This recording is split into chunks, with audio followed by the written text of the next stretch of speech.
Und zugeschaltet ist mir nun Hasnain Kasim, Autor und Schriftsteller. Guten Morgen, Herr Kasim. Guten Morgen. Ich möchte mal mit einem Zitat von Ihnen bei Twitter anfangen. Sie haben geschrieben: Ich habe mir die Seiten von 30 Leuten aus dem politisch linken Spektrum angeschaut, die nach dem Deutschland, den Deutschen, Ausländer rausgegröle auf Sylt zu Recht wütende Kritik ausgelassen haben. Post um Post, Tweet um Tweet. Welchen Zusammenhang können Sie denn jetzt aber in diesem Zusammenhang zu der Messerattacke in Solingen ziehen? Denn Sie haben ja noch ergänzt, manche haben zu dem Terror von Solingen zwei, einige einen und die allermeisten keinen einzigen Kommentar dazu abgegeben. Naja, ich wollte damit aussagen, dass es da eine Unwucht gibt und dass man dort nicht klar hinschaut und nicht die Dinge benennt, die zu benennen sind und auch nicht die Dinge kritisiert, die zu kritisieren sind. Das geschieht im rechten Lager auch. Da werden auch manche Dinge nur kritisiert und andere nicht. Aber ich sehe das jetzt eben im linken Lager. Es gibt dort keine Kritik an dem Terror von Solingen.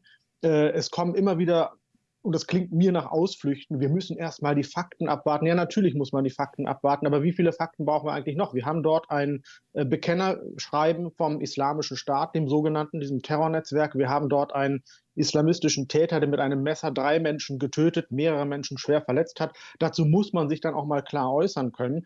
Vor allen Dingen, wenn man das sonst in andere Richtung auch tut. Also Extremismus ist eine Gefahr. Und es wird so getan, oder es entsteht zumindest der Eindruck, als wäre islamischer Extremismus keine Gefahr bei uns. Und das ist schlicht und ergreifend falsch, wie wir in Solingen sehen.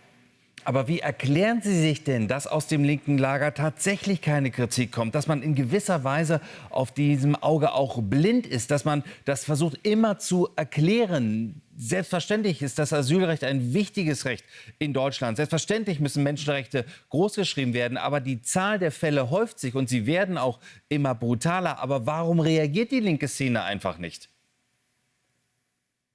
Ich glaube, das hat grundsätzlich mit Lagerdenken zu tun, dass man in dem Moment, wo man Täter hat, die man nicht als den eigentlichen ausgemachten Feind sieht, und das tut man im linken Lager eben bei den Rechtsextremen oder auch schon bei den Rechten, was ich persönlich für falsch halte, weil ich glaube, innerhalb eines demokratischen Spektrums muss es von links bis rechts alles geben. Aber solange das also nicht dem klassischen Feindbild entspricht, schweigt man lieber.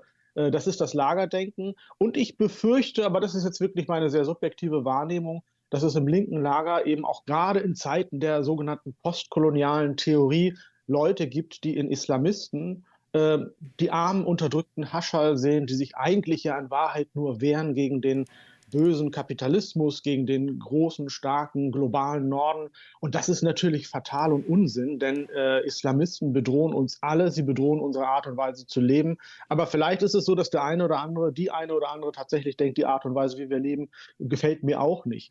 Also ich weiß nicht, ob es da Sympathien gibt. Ich sehe allerdings, wenn ich höre und sehe, wie Leute sich zum Beispiel auch sehr wenig bis gar nicht äußern zum Terror vom 7. Oktober 2023 in Israel, wie sie sich eher in Richtung Hamas äußern, dass es da bei manchen, nicht bei allen, aber bei manchen Linken durchaus Sympathien gibt für das Extreme im Islamischen.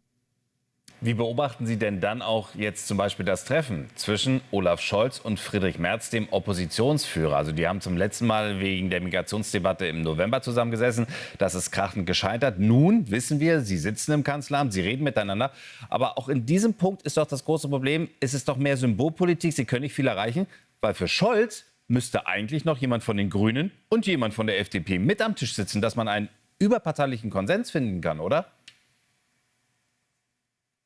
Also im Grunde genommen ist es natürlich so, dass das ein so derart großes Problem ist. Es wird ja leider auch von vielen, sowohl im politischen als auch im medialen Bereich kleingeredet, und es wird getan, als sei Migration keine Herausforderung. Herausforderung ist, glaube ich, das richtige Wort. Und weil wenn man es Problem nennt, dann klingt es so, als wäre Migration per se ein Problem. Und wir haben ja diese Überreaktion auf der rechten Seite, die AfD, die fordert ein 5-jähriges Einwanderungsmoratorium, ein Einbürgerungsstopp und so weiter. Das ist ja auch Unsinn, eine Überreaktion. Auf der anderen Seite bei der SPD Frau Esken, die sagt, man könne aus dem Terroranschlag eigentlich gar nichts lernen, was auch also wirklich fatal ist, so etwas zu sagen und so etwas überhaupt zu glauben. Ich glaube, man braucht tatsächlich ein überparteiliches Vorgehen bei diesem bei dieser sehr großen Herausforderung. Sie haben recht, es fehlen dort 2 Parteien, die an der Regierung sind, aber nun sind es erstmal die beiden Köpfe sozusagen der großen Parteien.